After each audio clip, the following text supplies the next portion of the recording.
AI is the most transformational technology of our lifetime, but it's still a tool and it's only as powerful as your ability to use it. Some manufacturers are using it to compound the value of their business, while others are using it to write emails. The gap between those two outcomes is understanding what the technology is and knowing how to use it. That's the purpose of this video, and that's the purpose of this channel. In the next 10 minutes, I'm going to give you the clearest mental model of AI that you ever had, covering what it actually is, what it isn't, what it can and can't do, and where the real work lives in implementing it in your business. Here's exactly what we're going to cover. Why does this matter for your company in particular? What really is AI? And the difference between machine learning, AI, large language models, and AI agents. Then we'll cover where most AI pilots get stuck, and we'll cover what you can do to implement it in your business. Quick context on me before we get into it. I'm a mechanical and manufacturing engineer, and I've been working on AI, automation, and machine learning since I was at Intel in 2020. My co-founder, Wes Teske, has spent over a decade building AI and machine learning systems for manufacturers, including 4 years leading an AI research team at Volkswagen. Without further ado, let's get into it. So if you spent your career in manufacturing, then you've been spending your time building real things, and software has often wasted a lot of your time. You are right to be skeptical about AI, just like you are right to be skeptical about digital transformation and ERP systems and the promises made by consultants and software companies. So that's why we need to be precise when we talk about what really is AI and why do you need it in your business. I'm sure you've seen the statistics. There's 2 million jobs expected to go unfilled in the US in the manufacturing space by 2033. You've got 3 out of 4 family-owned manufacturers being run by baby boomers who want to retire but don't yet have a succession plan. 25% of the manufacturing workforce is over 55, and you've got senior estimators, engineers, and foremen who spent 20 or 30 years building knowledge in these manufacturing companies that are about to retire, and most of what they know is either not written down somewhere, or it's written down and stored in files that live on your desktop or in file servers or in SharePoint sites, and nobody knows where to find it. AI is the first technology in history that can hold on to that knowledge and make it searchable and queryable for everybody in your company. And with so many people retiring in the manufacturing space over the next 5 years, it's so important that we capture that knowledge now, not after they've retired when all of that knowledge has walked out the door. But before we talk about how to use AI and how to get the value from AI in your business, we need to be very clear about what AI actually is. Because once you have this mental model, every vendor pitch and every use case that someone talks to you about start to make more sense, and you can start to spot gaps in people's knowledge or their reasoning. So what is AI? AI is a probabilistic engine. It predicts the most likely next thing to say based on everything that humans have ever written and the context that you give it. And that's it. There is no consciousness, there is no understanding, there is no opinion. It's all based on probability. But the thing that catches everyone out, including myself, is that AI always sounds confident. It doesn't know when it's wrong, and it can't know when it's wrong. And that's not a bug, that is just a feature of how it works. When an LLM hallucinates, that is the system doing exactly what it was designed to do. Produce plausible information or text based on the context that it has available to it. It doesn't know whether that text is true or false. It's just a mirror. It says what it says because that's what most people have written about a topic. If your industry has 30 years worth of bad assumptions or bad information written down, AI will just repeat those. But if your company has 30 years worth of good information, AI will repeat that too, and it'll make it easy for people to find that information. A good mental model for AI is that it's kind of like a smart intern. It can do almost anything that a person could do on a computer. It can read, it can write, it can summarize things, and it can reason. But it only works if you give it accurate instructions, a clear goal, and the right information. Without those, it does exactly what an intern would do. It either guesses or it'll come back to you and ask for some sort of clarification. A common term that you often hear in AI is garbage in, garbage out. If you don't know what you want from AI, it cannot help you. And that's not a flaw of AI. That's the same with every tool that you have ever used in your manufacturing plant. Like if you had a CNC machine and you gave it bad code, it will cut it exactly the way the code has told it to. And AI works in the exact same way. It will answer whatever questions you ask using the information that it has available to it.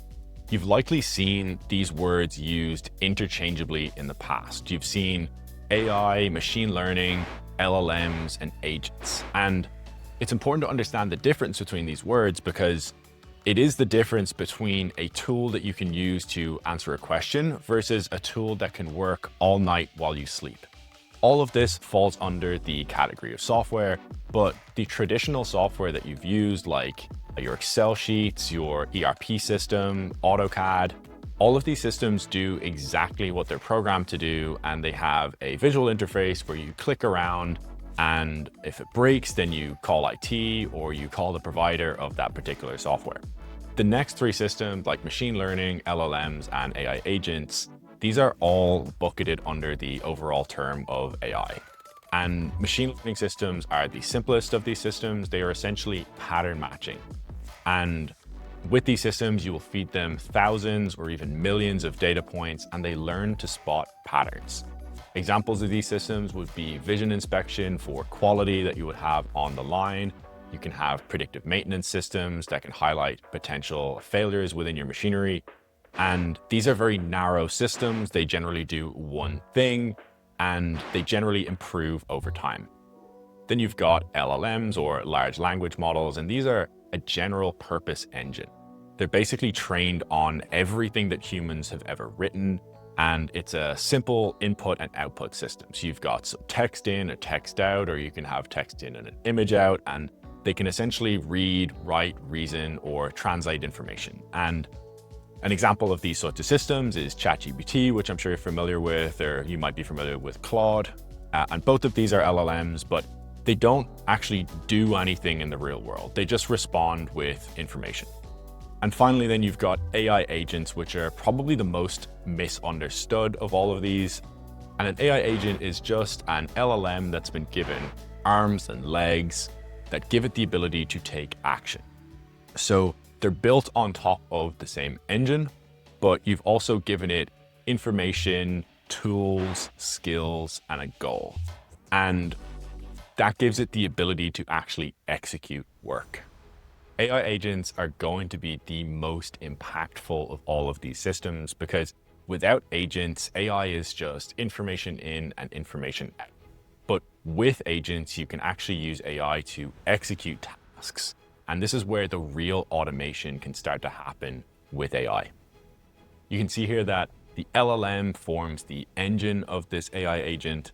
You have information, which will be your knowledge, like your documents, your ERP data, customer history, and even potentially drawings. You'll have tools, and these tools enable these agents to actually take action. So this will be things like being able to search across information or being able to write to a database. They can potentially send emails or just draft emails. They can generate quotes, and they can look up inventory. To complement that, you need to have skills. And skills are how agents understand how to do a task. So your skill for processing something like an RFQ, you'll have a skill for issuing a PO, you'll have a skill for routing a service request. And a skill will be an extremely detailed document, giving it all of the information related to how it should act in all of these different situations. When you build better skills, you can get better outcomes from your agents. And then finally, which is likely the most important thing here, is that you need to give these systems a goal. You need to tell them what you actually need them to do. By giving it a goal, you allow it to continue to work until it has the output that it is required as part of that goal. So the goal needs to be very specific in terms of what you want that agent to actually accomplish. I want to make this more concrete by giving you an actual example of something that an AI agent can do. So imagine it's 9 p.m. on a Tuesday and all of your staff have gone home for the evening. One of your customers sends in a request for quote, which is picked up by the agent who reads that request for quote. They will pull in the right product family or the right information. It'll check against engineering rules related to the configuration. It can validate the pricing and then draft a quote. And it can then route that to a salesperson who can sign off in the morning. So each of those steps that that agent has done has required a tool that it was able to call, along with a skill which explains how it should act and use that tool. But again, with AI being a probabilistic engine, it is still important for you to have someone to validate that quote in the morning before it gets sent to the customer. So now you have this mental model of how AI works and what it can do, but where do pilots get stuck? One of the hardest things that I have to tell manufacturers is that although they might want AI and they may understand the need for AI and AI is ready, they may not be ready yet for AI. And that is actually good news, because what's standing between them and getting real value from AI isn't the technology. It's having a clean catalog of all of their products in a format that AI is able to read. It's writing down product knowledge that lives in your senior estimator's head, and it's connecting data between your different systems and adding context to that data. And although that is work that can be done and that you can do yourself. And I know that that might be overwhelming because you're thinking, we have so much data, we have so many different systems where all of this information lives. But you can start with a small subsection of that data, maybe looking at a specific department or a specific process in your business, and you can get value from AI extremely quickly. You can get real value as a mid-market manufacturer by making a small investment in a subsection of your business and getting some real value. And this is different to what happened with digital transformation and ERP, where you had to make this massive investment, which was sometimes in the order of millions of dollars in an ERP system, where in some cases it took years to even get any benefit from that new system. With AI, you can invest maybe something in the order of tens of thousands of dollars and get value in as little as a couple of months. Once you've seen that value, you can then take that and you can learn from the mistakes that you maybe made, and you can go across the rest of your business, building out AI systems like a brain across your entire company that enables people to find information in seconds rather than minutes or hours. And the companies who do this work over the next couple of years aren't just going to be a little bit ahead. They're going to be structurally ahead in a way that it is really hard for competitors to catch up with them. And this is because AI is a compounding technology, where every order that you process, every quote that you win, and every mistake that you log into the system enables that system to learn and get smarter. And most manufacturers consider themselves to be learning organizations.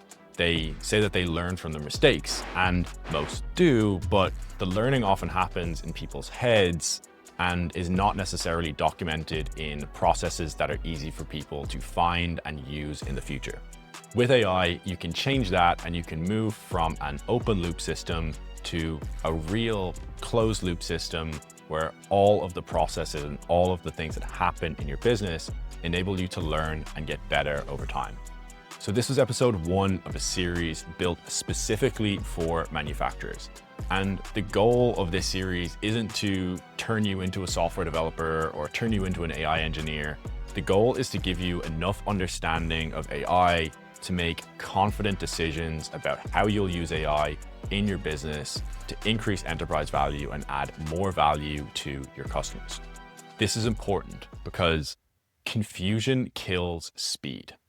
Clarity gives you speed, and speed is everything in the age of AI. If you want more information about AI, there'll be videos appearing here on screen.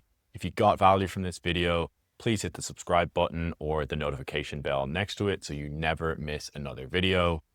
Thank you for watching this one, and I'll see you in the next one.